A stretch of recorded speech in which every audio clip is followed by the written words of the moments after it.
All right. Hello, everybody. My name is Arissa Guda. I'm a senior and one of the vice presidents of WISDEM. So today I have the honor of introducing Simar Bajaj. He's in his third year at Harvard studying the history of science, chemistry, and global health policy. He graduated from Harvard in 2020, where he participated in organizations like Medical Club, which furthered his interest in the field. He has published over 60 papers, all which center on a focus to help people in the healthcare industry, especially with diversity, equity, and inclusion, which you will get a taste of in today's presentation. His papers have impacted and touched a wide breadth of people, so much so that he won the Foreign Press Association's Science Story of the Year, an award commonly known as the Oscars of journalism. During his time at Harvard, his interest in the intersection of policy and healthcare have led him to the most powerful people in our country, drafting bills that were introduced on the floor of the U.S. Senate and intern for the Center of Medicare.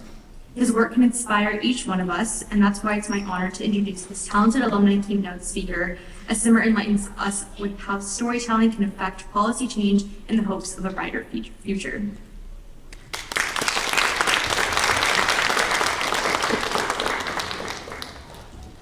Wonderful. Well, thank you, Arissa, for that kind introduction. It's really an honor to be here, and really appreciate all of you for coming. Just to briefly reintroduce myself, my name is Simar Bajaj. I'm a junior at Harvard College, and I've had the privilege of working across a wide variety of domains. I like to think I wear a number of hats, hats across policy, journalism, research, and education. And with today's keynote, I'm hoping to tell you a little bit about my work with storytelling and how I see that fitting into my broader goals to make a more inclusive healthcare system, to make medicine a little bit more equitable. So with that, I wanted to first tell you a story by Anton Chekhov, a short story called Misery. And Anton Chekhov, as many of you may know, was not only a writer, but a physician. And he tells, in the story Misery, he tells the story of Janos. Janos is a slave driver. It's the holiday season in Siberia. He's dragging his sleigh through there. And he picks up these passengers. Everybody's having a good time. And every passenger, he's trying to tell them the story of his son. His son who just passed away earlier that week. Now, he's trying to bring it up. Nobody wants to take him on his conversational gambit. They're more interested in the vodka, the partying, the celebrating. So the whole night goes by. He's unable to tell anyone about his story. So he's taking his horse. He takes him to the bridle, taking his horse into the barn, brushing his horse, and then tell the horse the story. Now, of course, the horse can't respond, can't really understand it, but the horse nods along, chewing its hay, and it's enough for Yano to have told the story. I think Misery really speaks to me because it's the primary motivation for why I write, why I try to tell stories. And I believe it is really an important motivation to have. You have to tell stories because they need to be told. You have to tell stories because even if you're only telling your horse, right, who can't respond to you, there's an inner drive to go from there. But I also believe that's not where you should stop. That should never be where you stop. Oftentimes, writers and academics, they get some criticism for being too objective, for writing and then doing nothing about it. I truly believe as a writer, your job is not to let the words sit on the page, but to think beyond them. How can I actualize this work? And that fits into what I think of writing as civic engagement. It's an opportunity to innovate, it's an opportunity to drive policy with your writings. And it's not just me that thinks that, it's Jon Stewart. Jon Stewart, as many of you know, is a famous comedian, former host of The Daily Show. And he spoke at Harvard a few months back, and I'm going to play a quick video by him on this point. What you have to do when you think about policy is you have to make it relevant and urgent. You have to tell a story. It's all in Shark Tank. It's all you in front of them going, invest in this. This will change things. This will make things better. And if you can make it live for people, you can make them join you in fighting for it. Don't forget that part of policy is purpose and strategy and narrative. Connect what you want to do to the people you're helping. Elevate it to storytelling. And I think that's a critical point. What you were saying about policy, strategy, and narrative. Right? That you have to elevate it to storytelling if you're going to try to improve the world.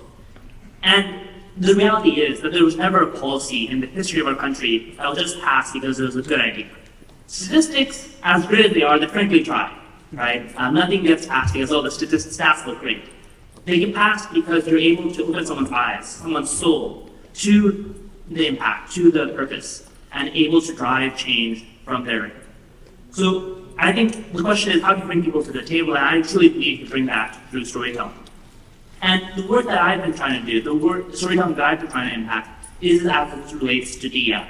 Of course, that begs the question, what is first equity? I think this cartoon is something that's often showed, but I think it's an instructive and important lesson. In equality, we all understand.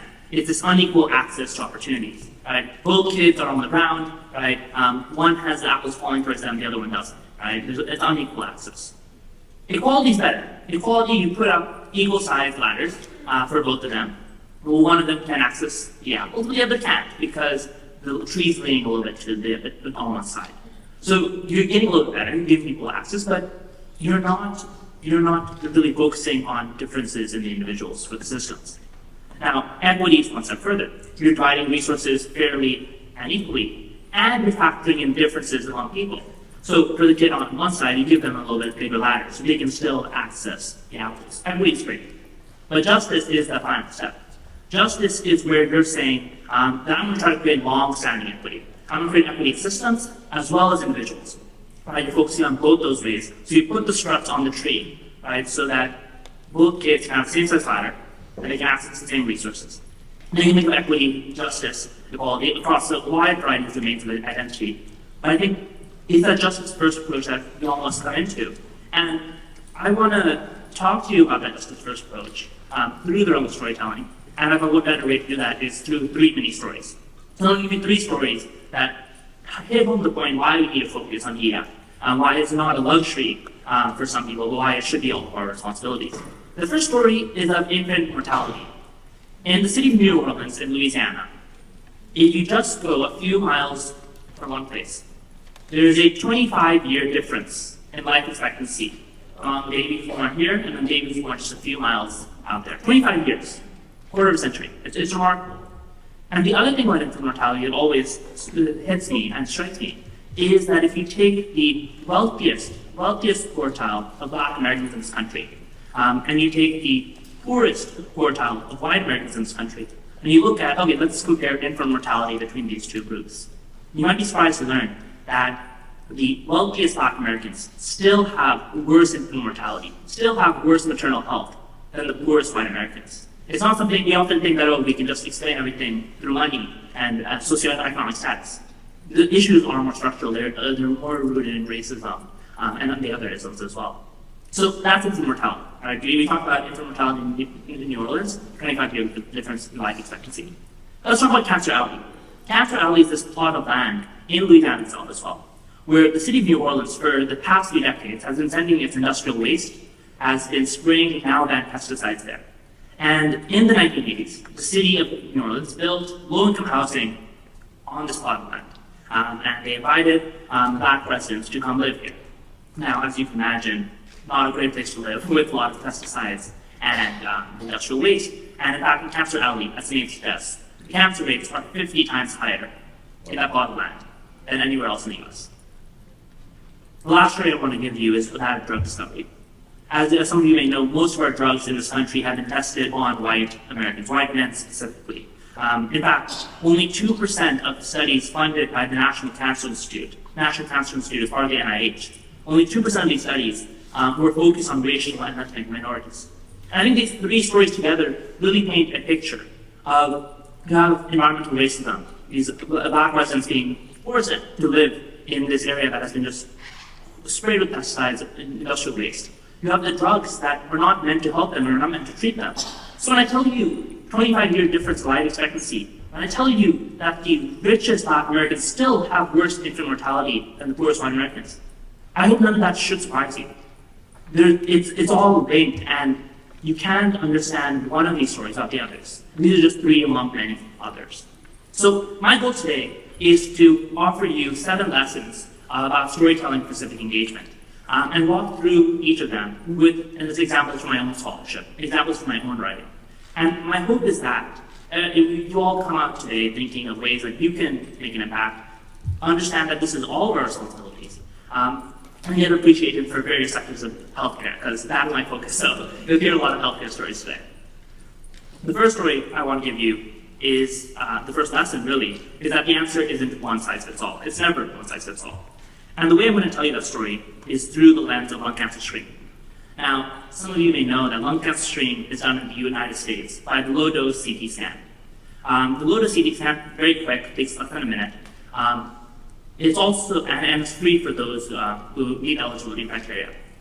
It is also severely underutilized. Only 6% of Americans at high risk of lung cancer get screened. And this is like a wonderful technology, life-saving technology, chronically underutilized.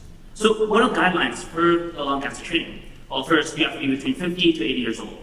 You have a 20-pack year smoking history. So what does 20 pack years mean? It's a mathematical concept. So it's like 20 packs, and you smoke 20 packs a day in 1 year, 10 packs a day in 2 years, 5 packs a day in 4 years, so on and so forth, you get the picture. And you have to currently smoked or quit within the past 15 years. These are the guidelines.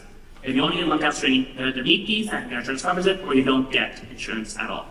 And you can imagine that these guidelines are fairly restricted. They only understand lung cancer through the realm of smoking, right? As opposed to other exposures like radon or air pollution or all sorts of environmental toxins like toxic burn pits for our veterans who served in Afghanistan. So you have this one-size-fits-all guidelines, and they're not meeting the needs of the country. And I'll tell you what I mean by that. 35% of Americans who get lung cancer are not eligible for screening. They're not eligible for this life-saving technology. If you look at black women with lung cancer, it's 66%. 2 in 3 black women who get lung cancer were never allowed to get screened in the first place. They were never permitted for that. Now, why is that? Well, if you look at the data, black Americans, Hispanic Americans, and women in the United States are less likely to have smoked, have fewer years of smoking, but often you'll see that their rates of lung cancer are still high. So the question is, who are these screening criteria serving? Turns out, as most things do, white men in this country. So I want to tell you a story. I wrote a piece for Scientific American, as you'll see on the slide, about how to fix this low lung cancer screening rate.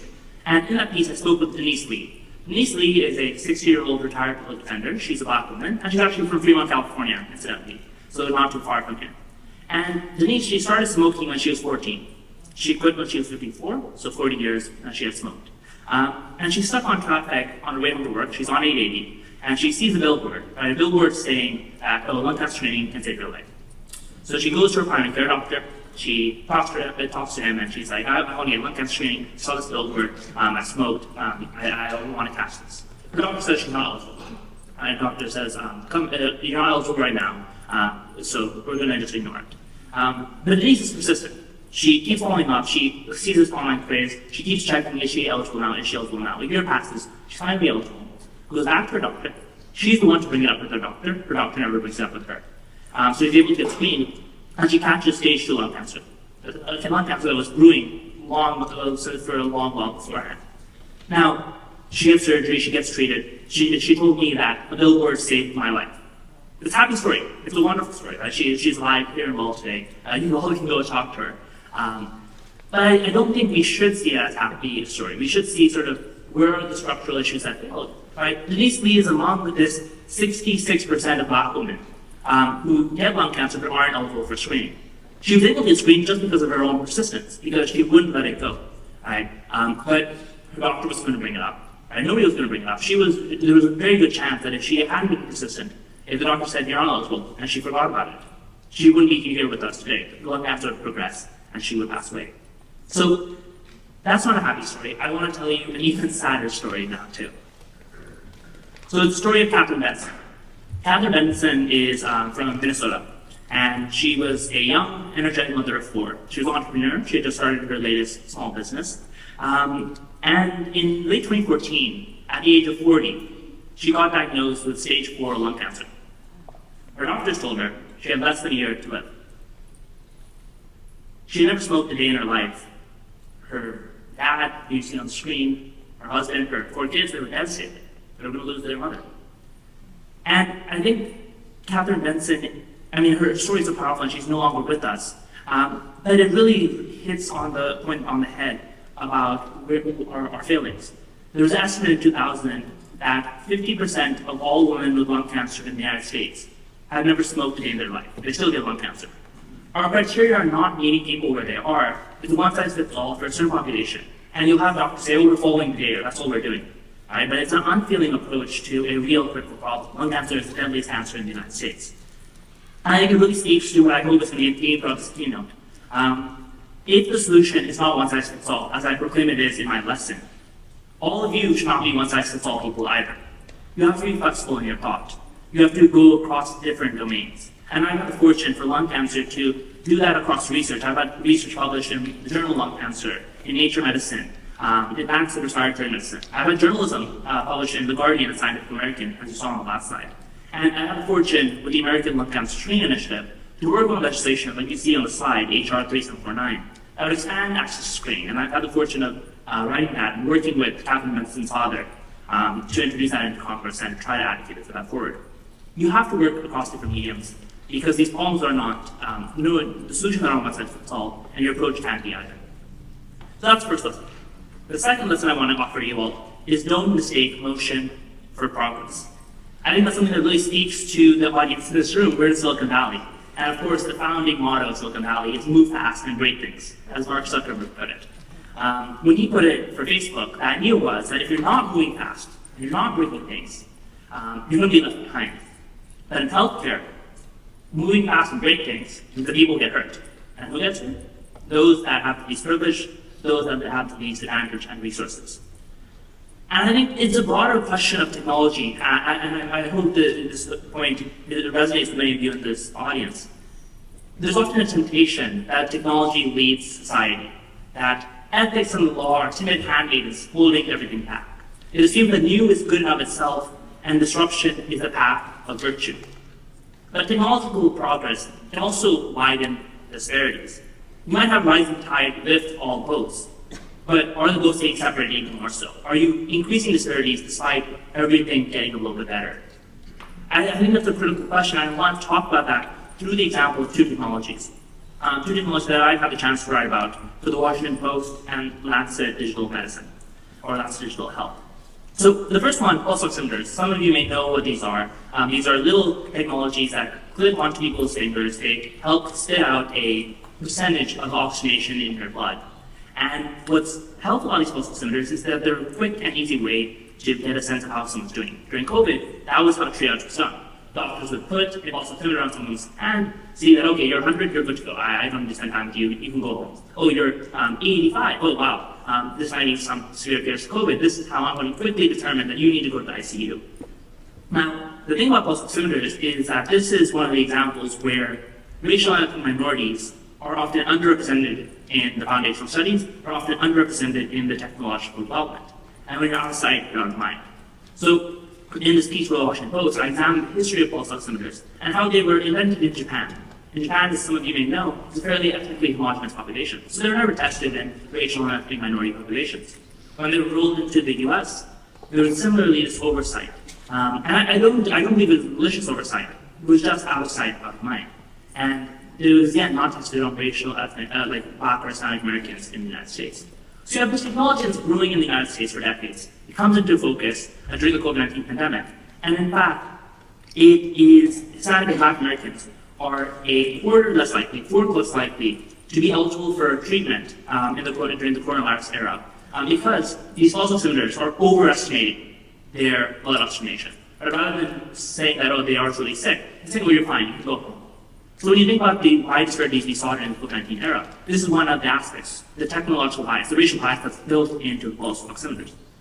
The other thing about technology is that we have to think about who has access to it because of cost, because of other structural issues.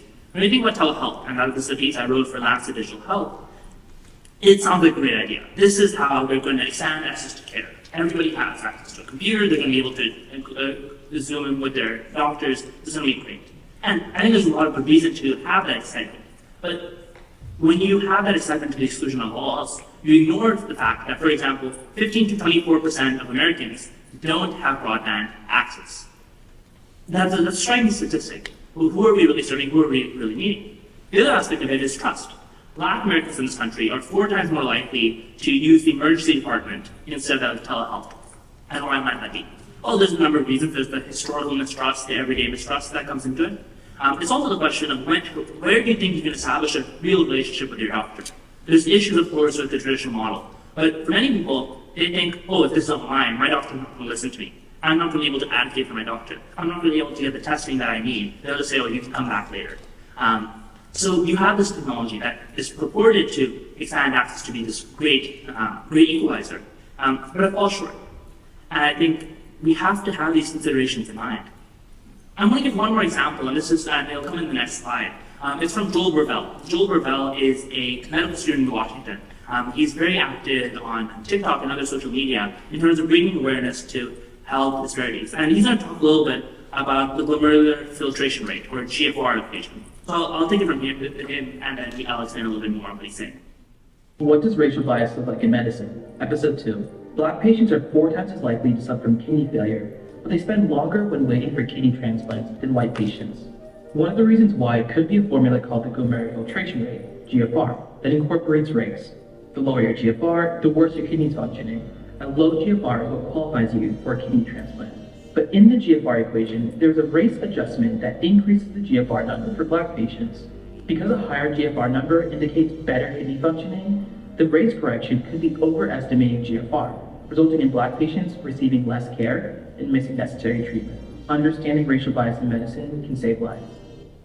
So Joel speaks about glomerular filtration rate, which is measuring kidney function.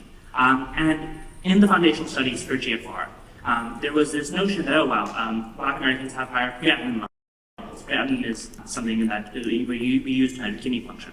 So because we think that's because Black Americans have higher muscle mass, we think all Black Americans have higher muscle mass. We're just going to introduce this correction in our algorithm. We're going to say that we're just going to increase the GFR number for Black Americans. And the real impact of that is that despite Black Americans being 4 times more likely to have kidney disease, as Joel was saying, they're more likely to be ineligible for transplant, as we see on the little cartoon here.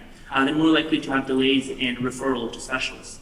Right? This race correction algorithm, this algorithm really was an exciting technology. It was going to make it easier to diagnose patients, streamline healthcare.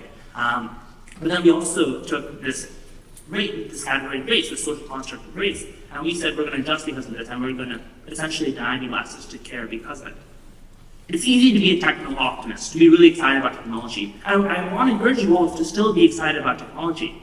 But equity requires certain awareness. Equity requires thinking, what are the downstream consequences? Who has access? Who has cost? We often think when a new technology comes out, oh, it's going to be really expensive and only a few people are going to have access to it, but then everyone's going to have access to it. Well, reduce the cost over time. Well, the thing we don't talk about is that's motion, but that's not progress. You're widening disparities when one group of people have access to technology for a long amount of time. And we have to be a little bit more wary about that. So that's my second lesson. Third lesson is that equity is a promise, not a checkbox. I think there's just increasing recognition across time about the importance of recruiting minority populations for clinical trials. And I think that's a good thing, right? As I mentioned, very few studies recruit people from racial and ethnic minorities. But the challenge is sort of what I wrote about in this piece with Lancet about recruitmentology. This idea of aggressive research into recruiting minority individuals using economic, psychological, social tactics. Essentially trying to check a checkbox. So we're going to get Black patients in our sample.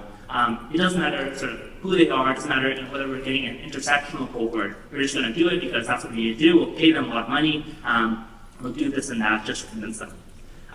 The example I want to give you for this is that of HIV trials in the 1980s and 1990s. There's this drug called ACT. ACT worked really. It was a blockbuster drug. It reduced vertical transmission of HIV, which means transmission from the mother to the child. And the one that worked really well was 12 weeks long. It was called long course AZT.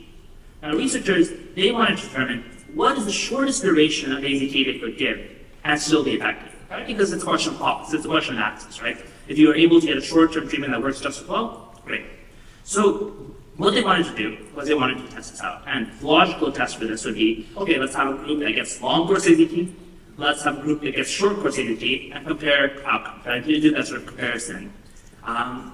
The challenge with that is that it's kind of expensive. And these researchers said, oh, this is too expensive, this is too hard to administer. So what we're going to do is we're going to do a placebo-controlled trial. We're going to have one group receive placebo or nothing, and the other group receive short course AZT. Now, they could do that study in the US. In the US, if there's a standard existing treatment that works, that's what you have to compare something to. You can't just give a patient with HIV nothing.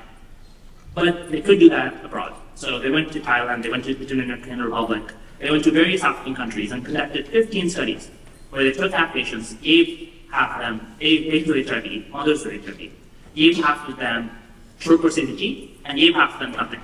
So on one hand, that's all very automatically unethical, right? You're giving patients with HIV placebo even though there's a treatment that works. But the other aspect, and where I think it really hits home the point of checking the checkbox, is that in many local languages, there was no way to translate the word placebo. There's no way to translate this idea that you were getting nothing. So you had these people eager that they were going to get this treatment from the Western health group, and they were going to be able to protect their children, not knowing that they were getting nothing, right? They were really being used as pawns, right? Consenting is not a checkbox, it's a process, right? You can have a list of intentions. These researchers wanted to improve access to care, but they did it in such an unethical way where they were just consigning this half of the world population across various different countries to nothing, so that they would pass it, these mothers would pass HIV to their infants. It's awful. Other story I want to offer you on this point is about smallpox eradication effort.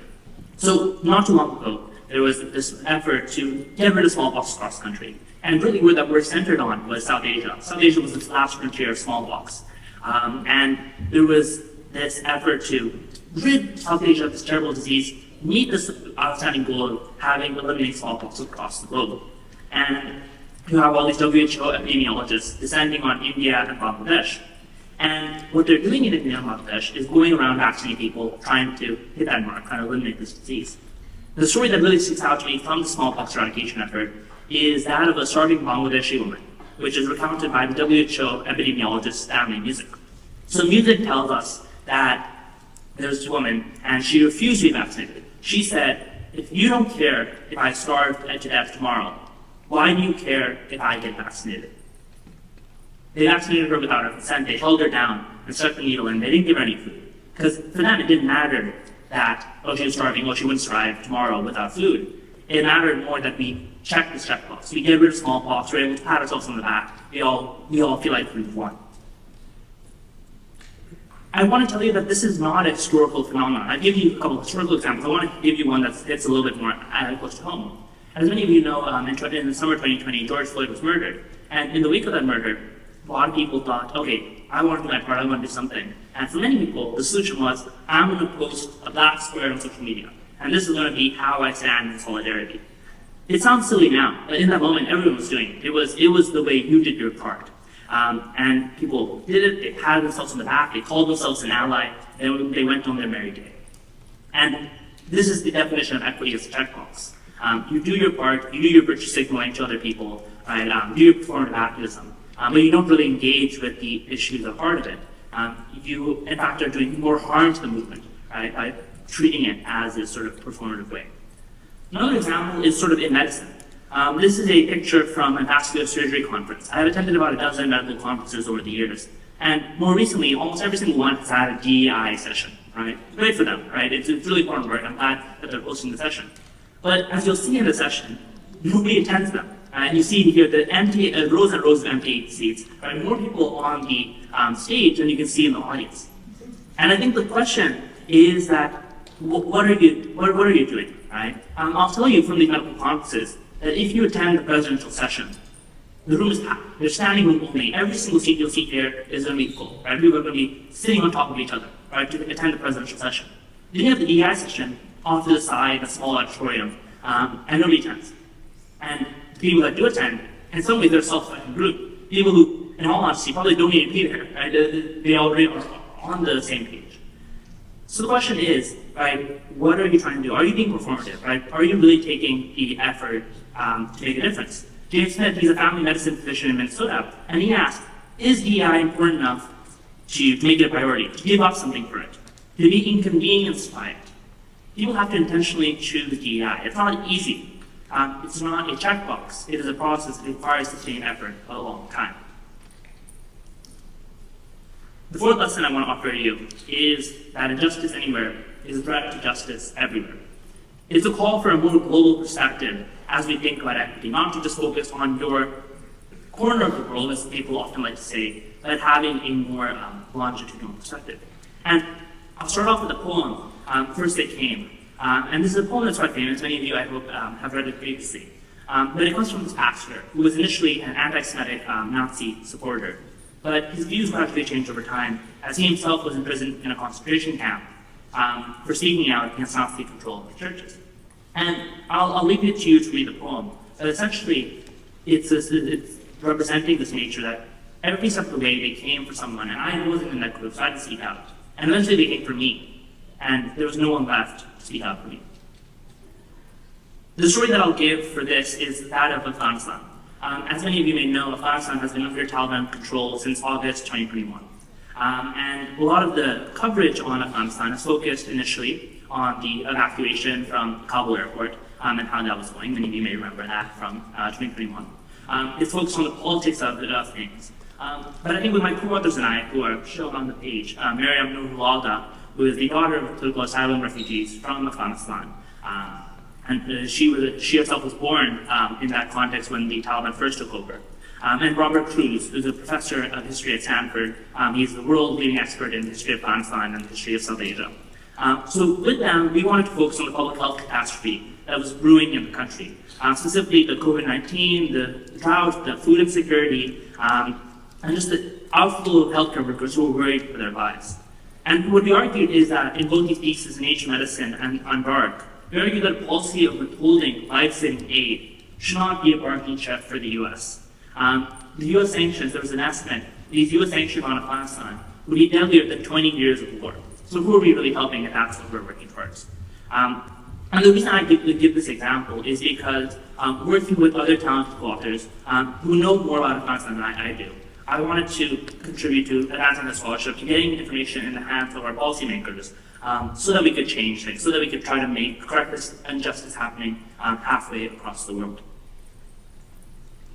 Another story I want to give you is that of vaccine apartheid. As many of you may know, the U.S. and other high-income countries bought up a lot of our vaccination, a lot of COVID-19 vaccines, leaving low and middle-income countries without resources there. And something we often pat ourselves on the back in the United States was that President Biden was donating 500 million vaccines to low and middle-income countries. We thought, this is great, vaccine donation, right? This is our philanthropy, the U.S. really doing its part, right? More than any other country, and we felt very proud of it. And in a piece for The Lancet on vaccine apartheid, global cooperation and equity, I argued that vaccine donation is not illegal. And that's not me saying that it's not commendable, it's a great step forward, but it's treating this long-term issue of pandemic preparedness, of vaccine capacity in low and middle-income countries improperly. This is a long-term problem, and we're addressing it with a Band-Aid, a short-term solution. And I think it's this notion of what would be better. Right? In my piece, I argue that we need to have a plan waiver. Right? We need to allow people to get access to vaccines, allow these countries to build their own manufacturing plants, instead of relying on our philanthropy, which comes too little too late. For Nature, I followed up on that piece, arguing that it's not only just vaccines that we need to be focusing on, it's also antivirals, right? Where again, the US and other countries have bottled up their resources. So again, it's this question of that you see this injustice happening in the world, right? And I encourage you all to do a little bit more about it, whether that's writing, whether that's through direct advocacy, whether that's through volunteering, going there. And the reason why I tell you that is because of this framework of the two regimes of global health. So this is my last point we'll make on this lesson. Andrew Lakoff, he offers these two regimes, and the two regimes are humanitarian biomedicine and global health security. So humanitarian biomedicine, its goal is to target diseases that mostly affect low-income countries. Think cholera, measles, malaria. For global health security, the goal is to target emerging infectious diseases that could threaten you in the West. Right? So think weaponized smallpox, bird flu, Ebola. Now, humanitarian biomedicine is funded by NGOs, charities, that's where the money comes from. For global health security, the money comes from Western health groups, Western governments that dedicate this money. They're really interested in protecting the country from these threats from outside.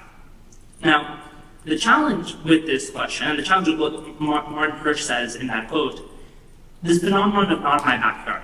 There's a notion that, oh, it's happening in Africa, it's happening in South America. We don't need to worry about this. It's terribly short-sighted, and we've seen that multiple times over the past decade. We've seen that with Mpox or monkeypox in Africa. where the disease has been endemic since about the 1970s, and we recently erupted because we just haven't been paying attention. We haven't been devoting any research to it. We saw that with Zika, which came from Brazil. We saw that with SARS-CoV-2 from China. You see these moments where what's not in your backyard can quickly come, and it requires this notion of if there is injustice happening in a part of the world, right, it's your responsibility, your moral responsibility, your practical responsibility to do something about it.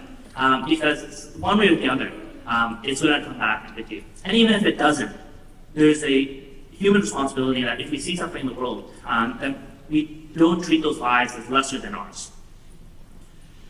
The fifth lesson I will give you is that those closest to the struggles know what the solutions need to be. So the story I want to offer, before we begin with that, is that of Joseph Saccharin. Joseph Saccharin is a Johns Hopkins trauma surgeon, and a few months ago I had a chance to spend about 2 days with him in Baltimore. And Saccharin has an interesting story. At age 17, he was shot in the neck. It was a stray bullet that hit him. Severed his carotid artery, that's the artery that takes blood to your brain, and it ruptured his trachea. He spent about 6 months in hospital, recovering, resting, trying to come together. He was fortunate enough to survive it. And I think what's unique about his story is that there are about 100,000 people shot in the US every single year. How many of them survive and then make their life's work to save others, to dig bullets out of other people's bodies? Not only has Saccharin has become one of the leading gun reform activists in the country, here he is testifying from Congress. He was a guest at the State of the Union. He helped craft the Bipartisan Safer Communities Act, which passed last year. Now, why am I telling you the story of Joseph Saccharin? On one hand, he's very close to the struggle, right? He's a survivor himself. He was shot at age of 17. He's a trauma surgeon. He sees these patients every single day in Baltimore, which has one of the highest gun violence death rates in the country. But he's also not close enough, and that's what he tells me. He tells me that he still feels that he needs to talk to the community, talk to people in Baltimore, and understand what they think are the solutions and how they think we can address them. So I think if Joseph Saccharin thinks you need to talk to people closer to the struggle, all of us need to be talking to people closer to the struggle. And the problem is, not a lot of people do that. This cartoon here is that of parachute science, which is something that has gotten a little bit more traction. This is from NPR. In BMJ Oncology, or the British Medical Journal Oncology, I wrote about this phenomenon of parachute science, where researchers from well-researched environments go into underprivileged settings without the involvement of local scientists, local leaders, and do the research, do their work there. It's almost this extractive industry of taking knowledge from those local communities and publishing it in these high-impact journals. And the surprising statistic for me was that between 2014 and 2016, about 12% of all papers published in the literature met this definition of parachute science, people parachuting in. And you see this in policy too. It's not a phenomenon restricted to research. So in policy, very rarely do policymakers actually seriously engage with the communities, ask them what they want. This is at the local level, this is at the state level, national level as well. And let's say on the rare occasion you do see these policymakers engage. They'll often host listening sessions, where they'll listen, they'll hear the concerns of the community, and then more often than not, they'll often do the same thing that they were planning on anyway. And the reason why they do the same thing, the reason why they don't follow through with what the community tells them, is a question of expertise. Is my fancy degree, is my specialized training, is my position more valuable than your lived experience? And the answer for many people is yes. Right? I went to Harvard, I went to this place, I have a PhD. Right? So what do you know, right? You don't understand complexities, you don't understand, oh, we can't fund that. And I think the question we need to be asking ourselves as we're thinking about people go through the struggle and know what the solutions are, when we start valuing those lived experiences as a more valuable form of expertise than our fancy degrees from our ivory tower education. And I think that's the question that I've been trying to explore and I'm writing about right now.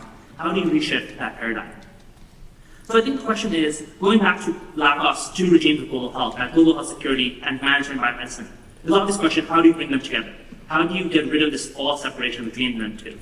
Right? And I think it's something that I sought to do in a piece for NPR, where I wrote about how, what are African scientists trying to do about the pandemic setting? Instead of us focusing on us in the US, instead of focusing on our plans and this wonderful science we have here, right? I wanted to ask a lot of African scientists what they think. And they gave me three different ideas. The first idea they said is that, we spent billions of dollars developing these community surveillance initiatives. Right? The World Bank has been involved, WHO has been involved, they poured this money, right? And they've created this really centralized hubs, but that's not serving the community. A lot of, for example, I spoke to a scientist in the Congo, and he said, there's a lot of rural communities here. In this one prefecture, which is 25% of our country, right? there is little access, right? So the better strategy would be to teach the community themselves to keep an eye on, right? To empower them to report out any suspicious case of disease they see, and keep this more decentralized system. The second thing they said was building value chain to create epidemic resources. Essentially, for vaccines, going from the raw materials to the finished product. Right now in Africa, there are a couple of fill and finish packs. Basically, the very last step of vaccination, where you just put in the dose, you package it up, right? The problem with that is that if the company leaves, you have nothing. So they were saying that we need a full value chain on the continent, right? So that we don't need to rely on the West. We can do it ourselves. And we have the resources, we have the intellectual capital. We just need the patent and waivers and whatnot. The last thing they said was healthcare workers. We need to invest more in our healthcare workers. Because we're seeing this brain drain where we train all these people and they leave for better paying opportunities in other places. We need to put more money there. And I bring up this example not because I think any one of these is particularly revolutionary, or I could not have heard them from anyone else, but because this African scientist I spoke with, right, this was what they knew they needed. They were very focused. I spoke with a bunch of them, and these were the three things that kept coming up. Right? They weren't trying to shortcut approach where they were going to tell you everything under the sun, test works. They knew what they needed, and they knew how to implement it. Right? So you need to listen to people who struggle because they know the solutions are. Right? We just don't often listen.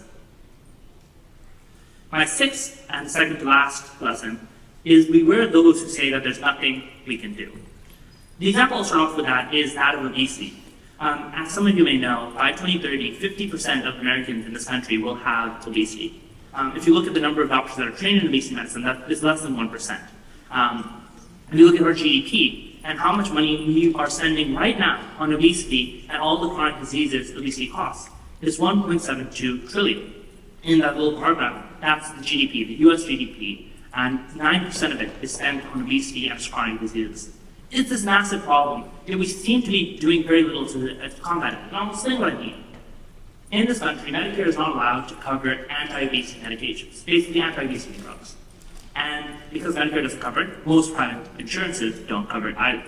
So we have this policy that we've had for decades of eat less, move more. Right? Sounds simple enough. Right? Well, what is obesity? It's excess weight. You should just exercise more, have a better diet. But it hasn't worked.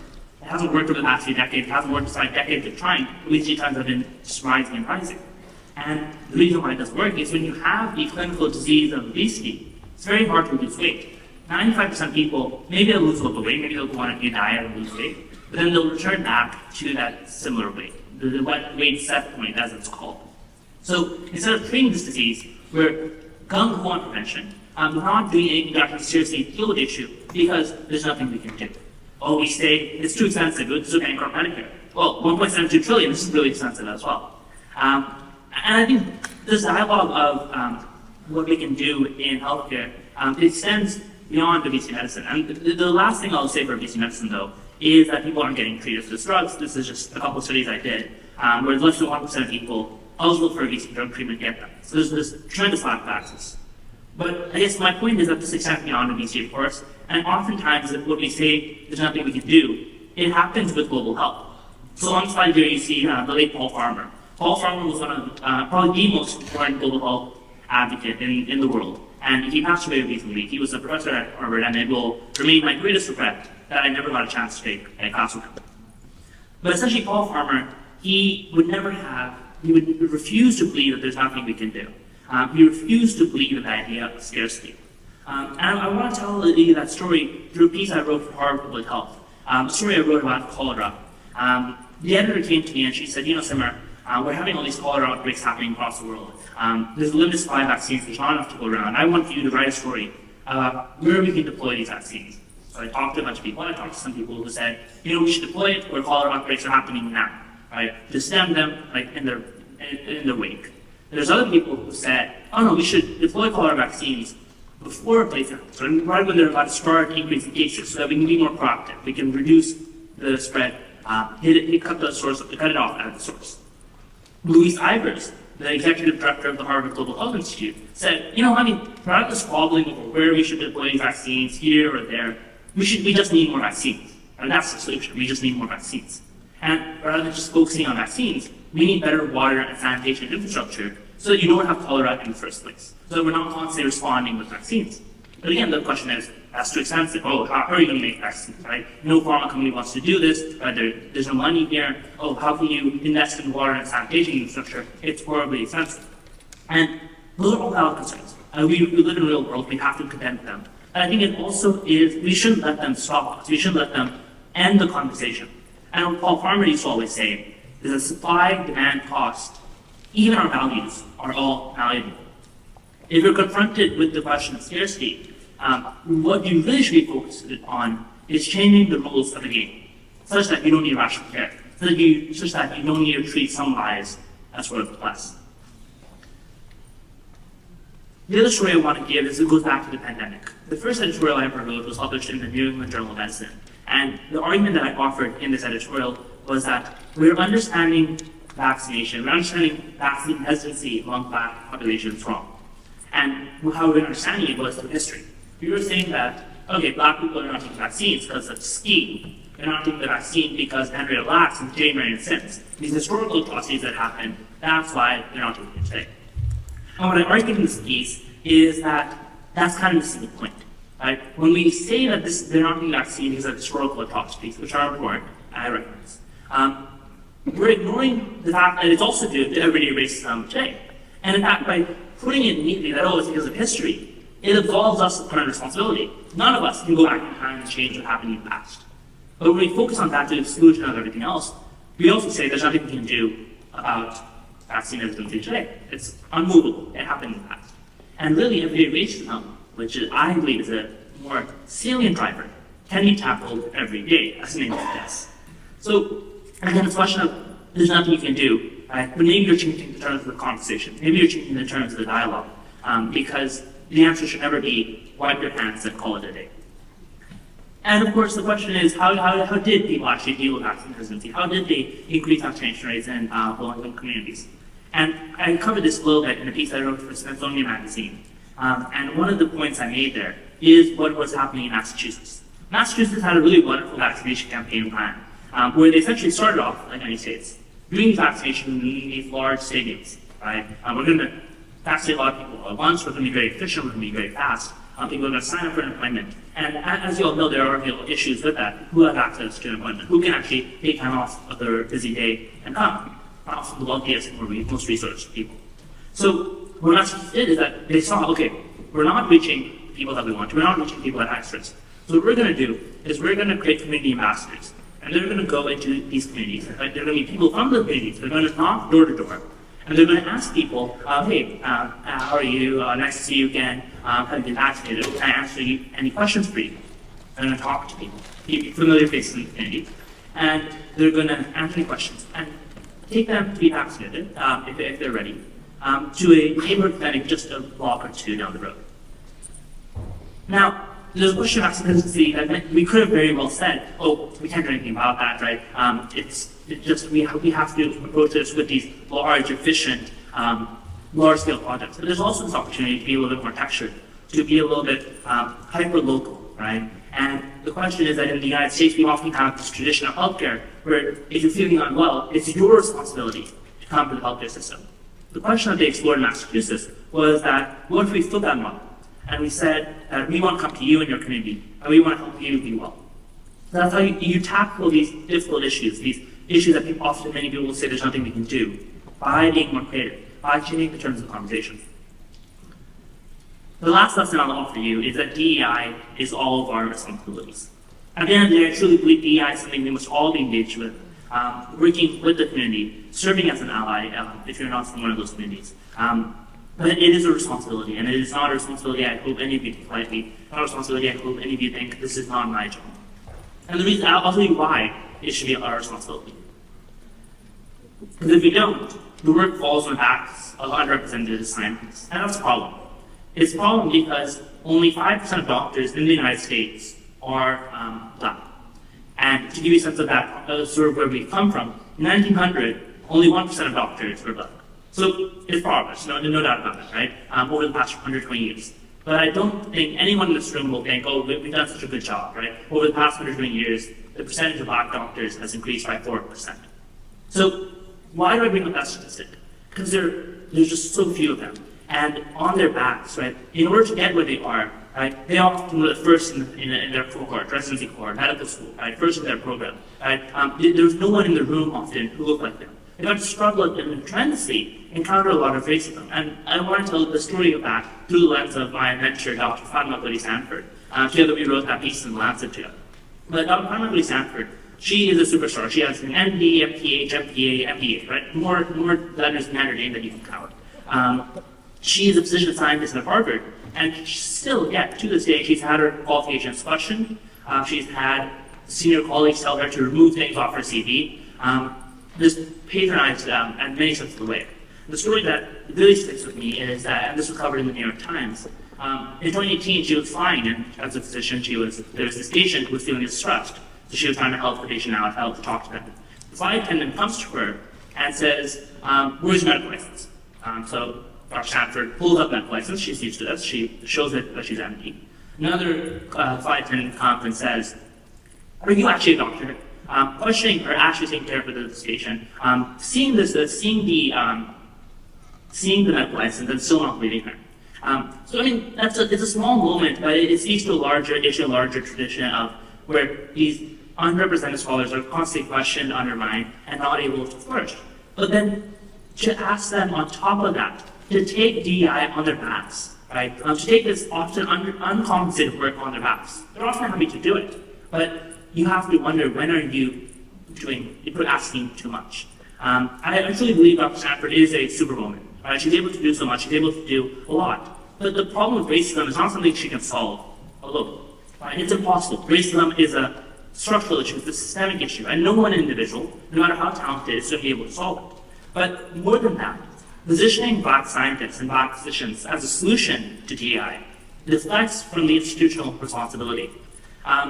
This is a point that Alyssa Newman makes in her piece in the New England Journal of Medicine, right? That Black physicians are already overburdened. They're already underrepresented, right? So to force more uncompensated work on their plates is not only unfair, but it hinders their ability to thrive in other domains. So what's the solution? The solution is that we all take DEI on our plates, because it's not something that benefits anyone group. It benefits all of us. We all come from different walks of life. Right? We all have differences in ability, difference in race, difference in income, difference in perspectives. And if we, for example, in academia made DEI a criterion for faculty promotion, that could help formalize the often invisible work that these minority physicians take under the banner of collective action. This is a collective job, and it's important for all of us. I want to tell you 3 mini stories, sort of to get back to the beginning of this talk. 3 stories of social change in medicine, doctors who have been able to drive things forward. John Snow, as many of you may know, was an English physician, and he had this period in the Broad Street cholera epidemic, right, where there's cholera outbreak in London, nobody knows what's going on, and he does this pioneering epidemiological study, sees that, okay, all of these cases are kind of centered and clustered in this one water pump on Broad Street. So he proposes, hey, we should take off the handle of this water pump, and maybe that will solve it. And sure enough, it solved that cholera epidemic. But more than that, he said we need better water and sanitation infrastructure to address cholera. In the years that followed John Snow's proposals and advocacy, life expectancy in England and Wales increased by 20 years. There's nothing in modern medicine that we do that has the same level of impact. The second example I want to give you is that of Patricia Batt. Patricia Batt is an ophthalmologist, was an ophthalmologist. She's now passed away. And she was a pioneer in many ways. She was the first in her field, and every step of the way, she was the first in the department, first in the residency. And she was also the first Black woman to be awarded a medical patent. The patent she got was for phaco emulsification for cataract surgery. Essentially, this new technique for cataract surgery that has now been able to restore sight to millions of people around the world. A tremendous impact. Finally, the example of the last mini story I want to give you is that of Dr. Mona Hanna-Attisha. Dr. Hanna-Attisha is an Iraqi-American physician, and she is a pediatrician who helped unveil what's happening in Flint, Michigan, with the lead poisoning in the communities. And her work led to policy changes about how lead exposure is monitored and addressed in communities. I tell you these stories because I give you the example of storytelling. But there's so many ways you can have an impact on the world. There's so many ways you can have a social change. Right? You can do it through epidemiology. You can do it through invention and innovation. Right? You can do it through just seeing what's happening through your clinic, right, and asking the right questions.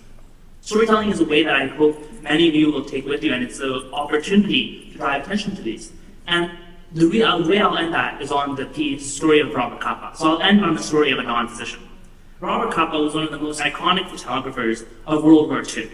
He took the most amazing photos. He was the only civilian photographer on Omaha Beach. So Robert Capa, known for many things, but his quote is that if your pictures aren't good enough, you're not close enough. I think it's a really profound quote. It's not simple, but there's a beauty to it. That if you want to make real impact, if you want to make a difference, you have to get close.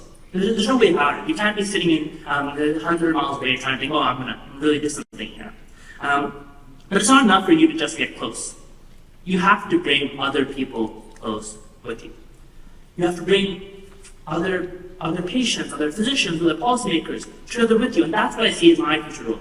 As I'm sort of entering the next phase of my career, as I'm applying to medical school. I want to be a physician because I need to get close. I need to see the issues. I can't just be constantly writing, doing journalism, and calling myself, saying that I'm doing a great job.